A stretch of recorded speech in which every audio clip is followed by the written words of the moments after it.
हाथों से मुझे मार डाला था और वे अभी भी चाहते हैं कि मैं उसे बचाऊं। काश वह अभी मर जाए। फोन के दूसरी तरफ हियान हियान की चीखें सुनाई दे रही हैं। मुझे परवाह नहीं है, भले ही तुम्हें घुटने टेक कर मेंगजियो के पैर चूमने पड़े। तुम्हें ये बाई को बाहर निकालना होगा। लिन चेन। और मत पूछो, ये बाई तुम्हारी गलती की वजह से घर नहीं लौट सकता। मैं कैसे भूल सकता हूं, ल्यूई बाई ने ही मुझे फंसाया था। उसने मेंगजियो को भी चोट पहुंचाई और मुझे भागने में मदद करने का नाटक किया, लेकिन अंत में मेंगजियो ने हमें पकड़ लिया। मेंगजियो पूरी तरह से भड़क गई और उसने ल्यूई बाई और उस घिनौनी महिला जियान हियान को प्रताड़ित करने के लिए कैद कर लिया। लिन चेन, जल्दी से ये बाई के घर लौटने का रास्ता निकालो। क्या तुम मुझे सुन रहे हो? उस आधिकारिक स्वर को सुनकर मैं उपहास से हंस पड़ा, क्योंकि वह खुद मौत की तलाश कर रही है। उसे कोई नहीं बचा पाएगा। लेन चेन, तुम्हारा क्या मतलब है? क्या तुम्हारे पास ये बाई को पीड़ित देखने का दिल है? तुम एहसान फरामोश हो। मैंने सीधे फोन काट दिया। मेरे चेहरे पर एक मुस्कान आ गई। मैं ल्यूई बाई को नहीं छोड़ूंगा। मैं पूरे ल्यू परिवार को खून की कीमत चुकाने पर मजबूर कर दूंगा। क्या वह आदमी लिंचेन तुम्हारे साथ कमरा साझा करना चाहता है? नहीं नहीं। तीसरी बहन, तुम्हें उस आदमी की एक बात पर भी यकीन नहीं करना चाहिए। अगर वह ऐसा कहता है तो यह एक 100% तुम्हें धोखा देने के लिए है। मेंगजू की आंखें और भी उदास हो रही थीं। तीसरी बहन, खुद को धोखा मत दो। क्या तुम नहीं जानती कि लिन चेन के पास कितनी चालें हैं? युवा जियो अच्छी तरह जानती थी कि 3 महीने पहले लिन चेन ने भागने की कोशिश में खिड़की से छलांग लगा दी थी और पकड़ा गया था। इसके अलावा 1 महीने पहले लिन चेन ने एक चूहा पकड़ा और उसे हियान हियान के बेडरूम में डाल दिया। उस आदमी लिन चेन को उन महीनों के दौरान जो वह यहां रह रहा है, मियाओ ने हमेशा बिना किसी सीमा के लाड़ प्यार किया है। कोई फर्क नहीं पड़ता कि वह उसे कैसे चोट पहुंचाता है, वह कभी किसी को उस आदमी को छूने नहीं देती। यहां तक कि पिछली बार जब उसने उसे बीमार होने तक गुस्सा दिलाया था, तब भी उसका पहला विचार उस आदमी की रक्षा करना था। युवा जो समझ नहीं पा रही थी कि लिन चेन जैसा आदमी तीसरी मिस के इतने अच्छे व्यवहार के लायक क्यों है। तीसरी बहन, इस बार वह अपनी सुंदरता का उपयोग करके वही रणनीति दोहरा रहा है। जब तुम उस पर भरोसा करोगी तो वह तुम्हें लात मारकर छोड़ देगा। लेकिन मैंगजियो बस चुपचाप बैठी रही। चुप रहो। युवा जियो कुछ और कहना चाहती थी, लेकिन मैंगजियो ने उसे घूर कर देखा। अगर तुमने एक और शब्द कहा तो तुम अफ्रीका जाकर डॉक्टर के रूप में काम करोगी। आचेन का इरादा चाहे जो भी हो, जब तक वह मेरे करीब आना चाहता है मैं उसे पूरी दुनिया दे दूंगी। पहाड़ी वाले विला में वापस आकर मैं आंगन में अकेला बैठा था। मेरा दिमाग उलझा हुआ था। मैंने पूरा दिन इंतजार किया, लेकिन हियान हियान का कोई नामो निशान नहीं दिखा। मैंने बटलर जन से पूछे बिना नहीं रह सका। तीसरी मिस कब वापस आएंगी? तीसरी मिस अपना काम खत्म करके वापस आ जाएंगी। उस अस्पष्ट जवाब को सुनकर मैंने विला के बाहर अंगरक्षकों पर एक नजर डाली। सिर्फ इनके साथ वे मुझे रोक नहीं सकते। अगर मैं चाहूं तो किसी भी समय जा सकता हूं। पिछले जीवन में मैं जाने की हिम्मत नहीं करता था, क्योंकि मुझे डर था कि मेरे जाने के बाद मेंगजियो ल्यू परिवार पर हमला कर देगी। में मेरी क्षमता के साथ ये 10 अंगरक्षक मिलकर भी मेरा मुकाबला नहीं कर सकते। मैंने कुछ सेकंड के लिए प्रवेश द्वार पर नजर टिकाए रखी। एक बेंटले धीरे धीरे अंदर आई। वह परिचित आकृति कार से बाहर निकली। पल भर में मेरा चेहरा मुस्कान से भर गया। मैं उसकी ओर दौड़ पड़ा। तुम वापस आ गई हो, मेंगजियो की प्रतिक्रिया देने से पहले ही। मैंने मजबूती से अपनी बांह उसकी कमर के चारों ओर डाल दी। मैंने गुप्त रूप से उस पर एक नजर डाली और देखा कि उसके गाल लाल हो गए हैं। आचेन ने मुझे गले लगाया और अपनी मर्जी से। इससे मुझे उस रात की याद आ गई। उस रात जब मेंगजू बेडरूम में वापस आई तो मैं एक बुरे सपने में डूबा हुआ था। सपने में बारिश का दिन था, गरज और बिजली कड़क रही थी। एक जमे हुए कब्रिस्तान में मेंगजू व्यथित होकर मेरी कब्र के सामने घुटनों के बल बैठी थी। सपने में मुझे एक भारी डर घेरे हुए था।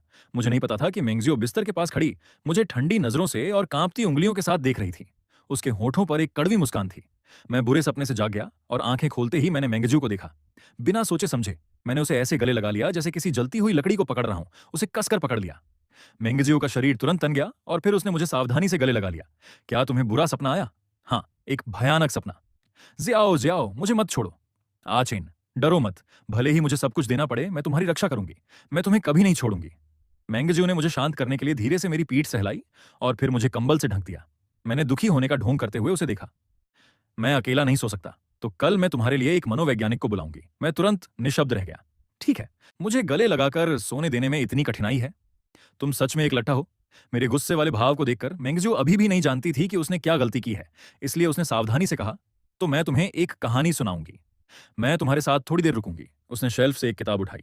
शुरुआत में ये काफी सामान्य था, सब कुछ क्लासिक किस्से थे, लेकिन पता नहीं कब से कहानी का लहजा बदल गया। बहुत पहले एक युवा मासूम और दयालु विद्वान था जो बाहरी दुनिया की बुराई को नहीं समझता था। उसने अपनी पत्नी की सलाह को नजरअंदाज कर दिया और अंत में एक बाहर की लोमड़ी ने उसकी टांगें चुरा लीं। मैं पूरी तरह से निशब्द रह गया। ये किस किस्सा का है, मैंने समझ लिया। मेंगजियो ने यह जानबूझकर किया। वह भागने के किसी भी विचार को जड़ से खत्म करना चाहती थी। वह चाहती थी कि मुझे पता चले कि मुझे जाने के बारे में नहीं सोचना चाहिए, कभी भी नहीं। अगर तुम नहीं मानोगे तो तुम्हारी टांगें तोड़ दी जाएंगी। मुझे और नहीं सुनना, मुझे और नहीं सुनना। मैं सोना चाहता हूं। अगर मैं इस तरह की कहानियां सुनता रहा तो मुझे मनोवैज्ञानिक आघात हो जाएगा। मैंने एक झटके में कंबल से अपना सिर ढक लिया। अगले दिन मैं हॉल में बोरियत में बैठा था, तभी अचानक एक आवाज आई। भाई, अंत में मैंने तुम्हें देख लिया। मैंने ऊपर देखा। ल्यूई बाई विला में घुस आया। आखिरकार हम मिल ही गए। ल्यूई बाई ने मेरा हाथ पकड़ा और अपनी पीड़ा के बारे में शिकायत करने लगा।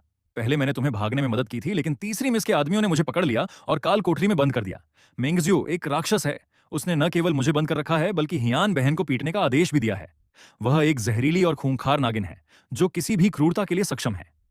जब मैं ल्यूई बाई को अपने बगल में बड़बड़ाते हुए सुन रहा था, तो मैंने उसे तिरछी नजर से देखा। ल्यूई बाई ने सोचा कि वह नफरत की नजर थी, इसलिए उसने मुझे और अधिक उकसाया। भाई, क्या तुम नहीं जानते? बहन हियान अब इतनी प्रताड़ित है कि वह खुद नहीं लगती। मेंगजियो एक निर्दयी व्यक्ति है। भाई, बहन हियान हियान। मैंने बिना किसी चिंता या परेशानी के माथा से कोड़ा। वह अभी तक कैसे नहीं मरी? ल्यूई बाई मौके पर ही दंग रह गया। भाई, तुम क्या कह रहे हो? वह बहन हियान है। तुम काल कोठरी में बंद रहते हुए उसे कैसे देख सकते हो? मैंने उसे गौर से देखा। निश्चित रूप से मैं उस घिनौनी महिला को ऐसे नहीं जाने दे सकता। इसके अलावा कैद ही काफी नहीं है। इस बीच हियान हियान कमरे के बाहर से मेंगजियो का हाथ मजबूती से पकड़कर बोली, तीसरी बहन, जल्दी देखो। लिन चेन ने आखिरकार अपना असली स्वरूप दिखा दिया है। जहां वे थे, वहां से वे हॉल का दृश्य देख सकते थे। उसने चुपके से ल्यूई बाई को काल कोठरी से बाहर निकाल दिया और उसे विला में आने दिया। मैं लिन चेन का असली चेहरा बेनकाब कर दूंगी। मैंने तो कहा ही था कि लिन चेन तुम्हें धोखा दे रहा है। सब कुछ एक नाटक है।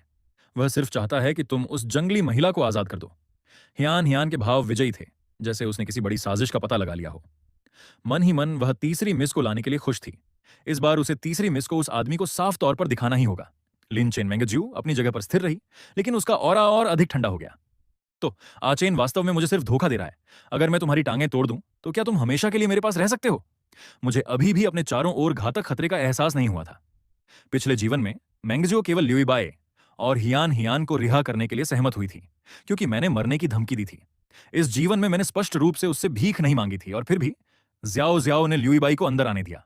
लेकिन कोई बात नहीं, चूंकि वे खुद स्वेच्छा से आए हैं, मैं उन्हें आसानी से माफ नहीं करूंगा। तुम भाई मुझे बीच का बना रहे हो। जब तीसरी मिस मुझसे प्यार करेगी, तुमसे थक जाएगी, तो स्वाभाविक रूप से मैं तुम्हें हियान हियान के साथ दूर जाने दूंगा। मैंने तिरस्कार से घुरघुराया। तुम वाकई मेरे अच्छे प्यारे भाई हो। ल्यूई बाई ने भाई के भविष्य के लिए बलिदान का नाटक किया। इस थोड़े से कष्ट का क्या महत्व है जो मैं सह रहा हूं? जब तक भाई हियान हियान के साथ दूर जा सकता है, मैं यहां रहने और तुम्हारे लिए सारा दर्द सहने को तैयार हूं। दूसरी मंजिल के गलियारे में मेंगजियो के भाव और अधिक ठंडे होते गए। आचेन मुझे लुभाने के लिए किसी और आदमी की तलाश करने की योजना बना रहा है। उसने एक ठंडी हंसी छोड़ी, लगातार बड़बड़ाते हुए। मुझे पहले ही समझ जाना चाहिए था। आचेन के पास मेरे जैसे किसी व्यक्ति के लिए प्रशंसा का एक भी अंश नहीं है। ल्यू ने मुझे न बोलते देख सीधे अधिकारपूर्ण स्वर में पूछा, जब मिस सांड वापस आए तो भूख हड़ताल करना। उसे मजबूर करो कि वह मुझे आधिकारिक तौर पर रहने की अनुमति दे। मैंने एक ठंडी हंसी छोड़ी। भूख हड़ताल? यह रणनीति बहुत नीची है। ये बाई, बेहतर होगा कि मैं तुम्हें सीधे मार डालूं, तो तुम्हारी लाश हमेशा के लिए यहां रहेगी। ल्यूई बाई की प्रतिक्रिया देने से पहले मैंने अचानक हाथ बढ़ाया और उसके गले को जोर से दबाया, उसे जमीन से ऊपर उठा लिया। उसने लात मारी और बुरी तरह संघर्ष किया, लेकिन वह ताकत मेरी नजरों में छींटी की तरह हास्यास्पद थी। आसपास के नौकर इस दृश्य को देखकर दंग रह गए। दूसरी मंजिल के गलियारे में मेंगजियो अधीरता से तड़प रही थी। ये दो आदमी अचानक लड़ क्यों रहे हैं? क्या उन्हें एक साथ भागने की योजना नहीं बनानी चाहिए थी? जो चीज उसकी नसों को जमा रही थी, वो मेरी आंखों में खून था। मैं स्पष्ट रूप से गंभीर था। इसके विपरीत मेंगजियो दूसरी तरफ शांत और गंभीर थी। उसने एक चंचल मुस्कान भी दी। तभी ल्यूई बाई का दम घुटने वाला था। अचानक मैंने अपना हाथ छोड़ दिया। वह कीचड़ की बोरी की तरह जमीन पर गिर पड़ा और बुरी तरह खांसने लगा। लेकिन यह अभी खत्म नहीं हुआ था। मैंने सिडर को छांटने के लिए इस्तेमाल होने वाली कुछ तेज कैंची उठाई। मिस सान को ऐसे पुरुष पसंद नहीं है जो घूमते रहते हैं। उस दिखावट के साथ तुम कैसे योग्य हो सकते हो? बेहतर होगा कि मैं खुद तुम्हारी मदद कर दूं। जैसे ही मैंने बात खत्म की, मैंने कैंची दबाई। ल्यूई बाई की टांग में तुरंत एक चुभने वाला दर्द महसूस हुआ। उसने आतंक के साथ आंखें खोली, जबकि वह पीछे हटा और दर्द से चिल्लाया, नहीं, मेरे पास मत आओ। मैं कैंची पकड़कर कदम दर कदम आगे बढ़ा। तुम मिस सान के बगल में नहीं रहना चाहते थे, तो तुम पिछले जीवन में क्यों भाग गए? ल्यूई बाई ने मुझे नुकसान पहुंचाने के लिए आग लगाने की योजना बनाई थी। मेंगजियो मुझे बचाने के लिए विकलांग हो गई थी, जिसने उसे अपना शेष जीवन व्हील चेयर पर बिताने के लिए मजबूर किया। हर बार जब मैं उन